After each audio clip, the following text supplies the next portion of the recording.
Hey friends, welcome back for more Reddit stories. Today we have entitled parent stories for you to enjoy, so relax, enjoy, and let's go.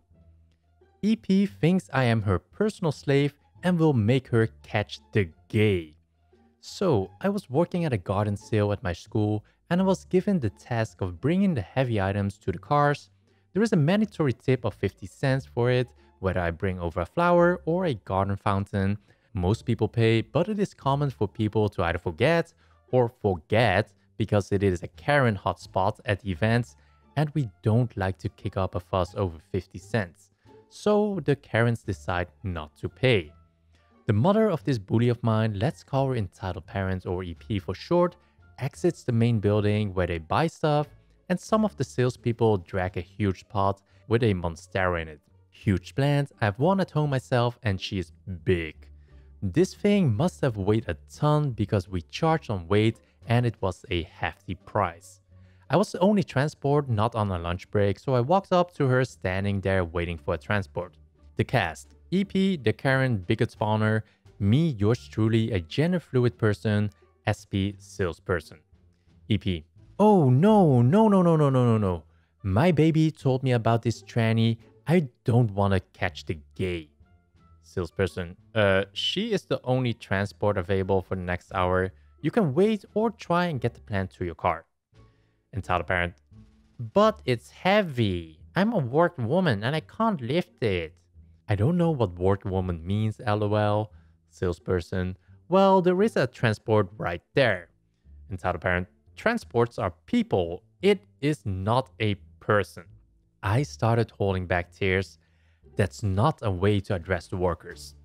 EP: it is a minor. You can't hire a child. Salesperson: we are, and we pay them via tip, mandatory from people who use the transports. Well, lucky for you, I am a genius. Since it's a tranny, I can pay half price. Win-win. Salesperson: that is not allowed. Me: salesperson, it's fine. Let's not barter, I said, chalked up. Entitled parent: see? Whatever, lady. Good luck, OP. So with that, salesperson leaves and Karen gestures to the plant and holds out 2 10 cents and a 5 with a smug face. I start dragging the huge plant to her car, which she parked off grounds. All the while, she was screaming bloody murder at me for being a weak, slow tranny. I inevitably start crying just as we leave school grounds and near her car. Furthering her abusive screams, it was agony and my back started really hurting. Salesperson was nearby during all of this to make sure she didn't try to pull anything such as not to pay me.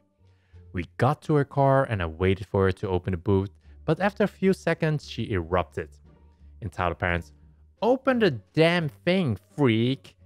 Me: your car is locked, I'm waiting. Entitled parent: you horrid, stupid, cheeky, smug, tranny, gay hack. This attracts attention. I break down in tears, but once she unlocks the car, I open the boot and try to lock the plant up. I couldn't lift it for long enough to get it up. Me: by now the other transporters are back, I will get them to help. EP: so you can scam me out of a million tips? I'm not made out of money. Me: it wouldn't cost you extra. I will be right back.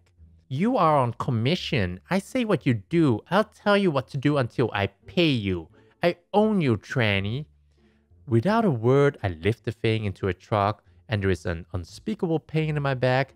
I am on the ground crying and asking for help. Entitled parent: the plant is sticking out of the boot. Salesperson runs over. Hey, are you okay? I'm rolling on the ground in pain and not responding. EP: oh my good lord, is it blood? She lets out a blood-curdling scream as if she was the one on the ground in pain. Salesperson: what is the matter with you, Karen?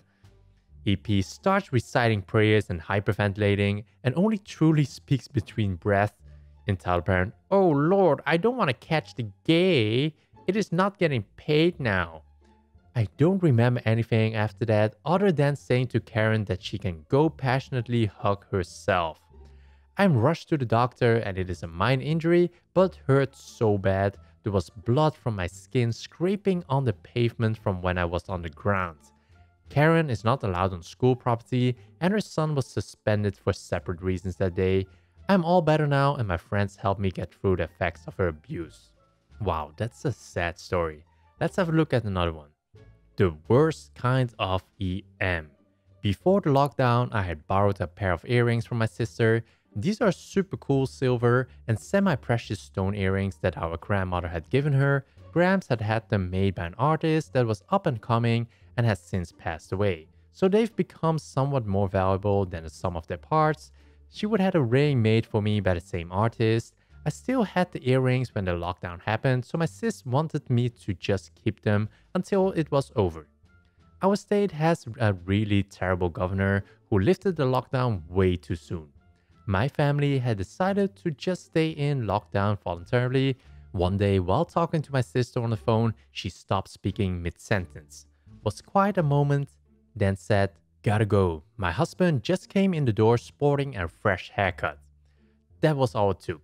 8 days later, he was sick with COVID. 6 days after that, my sister was sick. My brother-in-law survived. My sister did not. This loss knocked me to my knees. She was 67 years old, but was in great health. My brother-in-law kept saying, "But I needed a haircut." Well, congratulations. Your needed haircut just killed someone. Their son was so angry, he couldn't bring himself to speak to his father. No funeral, of course, no memorial. I have never felt so low. Then my husband and I got sick with COVID as well. Still have no idea how. We think the post office or Amazon sent it to us, and I fully expected and wanted to die. I am 70 years old and I have COPD, so this was a realistic expectation. My husband survived, and much to my disappointment, so did I.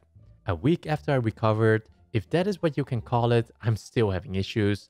I was informed by my nephew that my brother-in-law had just remarried. I was stunned. My beautiful sister had only been gone 5 weeks.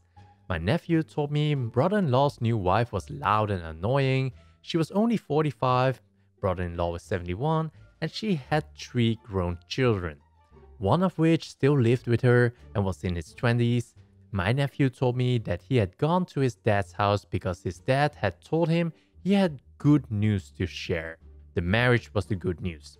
My nephew became super angry when he saw that this woman's son was wearing one of the concert tees that my nephew collects. Nephew then packed up everything he had left there, not a lot, mostly clothes, including making the son give him his tea back. He told me he was leaving the state and never wanted to see his dad again, but he promised to keep in touch with me. A few days later, I was on my front porch. It was windy, so I was bundled up in a poofy comforter and just sitting on the swing. I was worrying about my oldest son who had just come down with COVID. He is okay now. I was also missing my sister and nephew. I was in a very dark and gloomy mood and had been for some time. A car I didn't recognize pulled into my drive and a woman got out without a mask. I called to her to stay back because we were only a few days out of quarantine. This woman actually laughed and told me that she had already had COVID. Then she told me that she was my brother-in-law's new wife. I raised my eyebrows. She said that brother-in-law had sent her to retrieve the earrings I had borrowed. She said that she had admired them in a snapshot of my sister. Brother-in-law had told her the earrings' history and said if she wanted them, then they were hers. I just stared at her. She then made a shooing motion with her hands and told me to run and fetch them. For the first time in nearly 2 months, I felt something other than crippling sorrow. I felt deep anger. "No," I said. Her reaction to my negative reply told me that she really hated being told no. She immediately became aggressive. She whipped out her phone and held it up. "I will call the police." She said this in a threatening tone. I shrugged. She went on, "I will tell them that you pushed me down and took them from me." She then crossed her arms and stood in my front yard, glaring at me. I silently sat there just looking at her. "Go ahead," I said.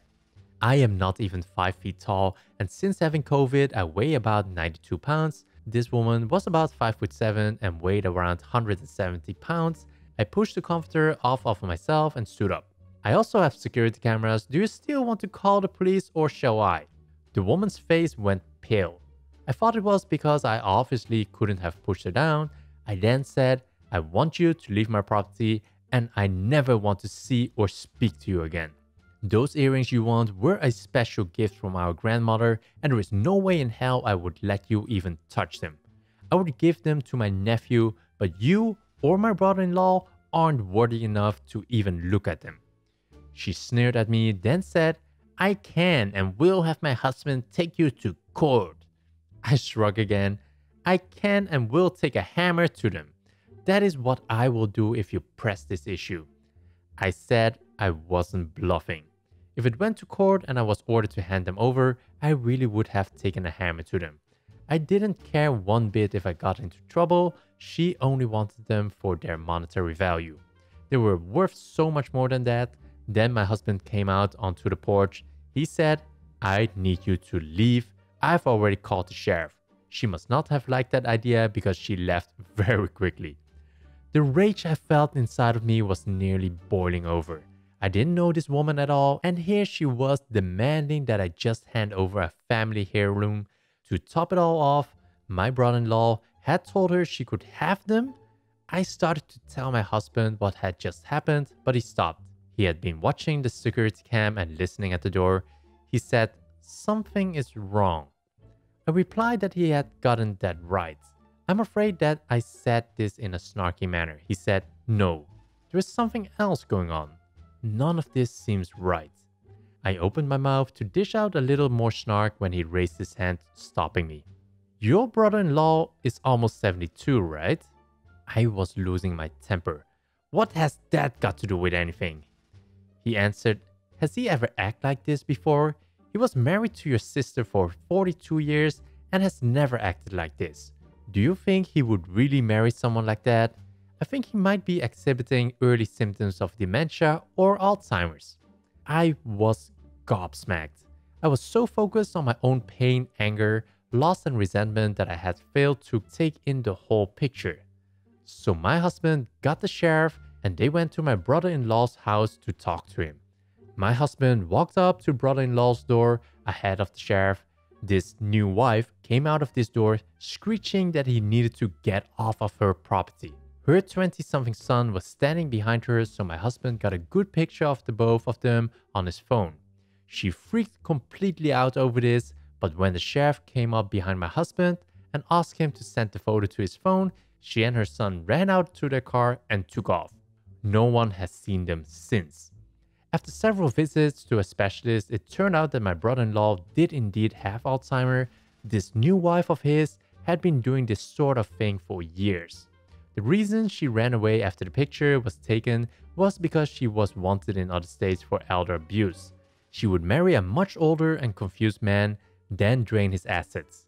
My poor brother-in-law had desperately needed help, but all of us were so consumed with the virus and the troubles of the world, no one had noticed the subtle changes that are indicative of this heartbreaking disease. He had gone to get a haircut because he had simply forgotten about the virus. The person that had cut his hair was this awful woman, and she had recognized what was wrong. My poor brother-in-law had been her 5th victim. My husband got my brother-in-law a lawyer, and the marriage was annulled almost immediately. 2 of the men she had married were still alive. She had never gotten divorces. This genius had fled, leaving behind her phone, purse, and a suitcase full of the things the cops were very glad to get a hold of. Luckily, she hadn't taken much in the way of property and had only stolen about $1,000. She had tried to access brother-in-law's bank account by having him put her name on it. The bank was smart and had told her it would take a few days before she could access it. She had also listed almost all of the furniture on Craigslist. My sister loved fine antiques. My nephew came back immediately so he could take care of his father. He and I wallowed in mutual self-loathing for not being a good son or sister-in-law. My poor brother-in-law is doing a lot better with his medication, though I know there will be tough times ahead. I give thanks to the universe that I am married to the smartest man in the world. He alone noticed what was truly wrong and kept me from making a grave error in judgment. Wherever my dear sister might be now, I hope she knows that I miss her more than I can say. I also hope she is able to forgive me for instantly thinking the worst of her poor husband, because I'm not sure if I will ever be able to forgive myself. Wow, this is a great story. I'm glad that it had a sort of a happy ending. Thumbs up if you agree with me on this. I hope you enjoyed these stories. If you want to see more, have a look at my channel. I have tons of stories there, and I will see you in the next video.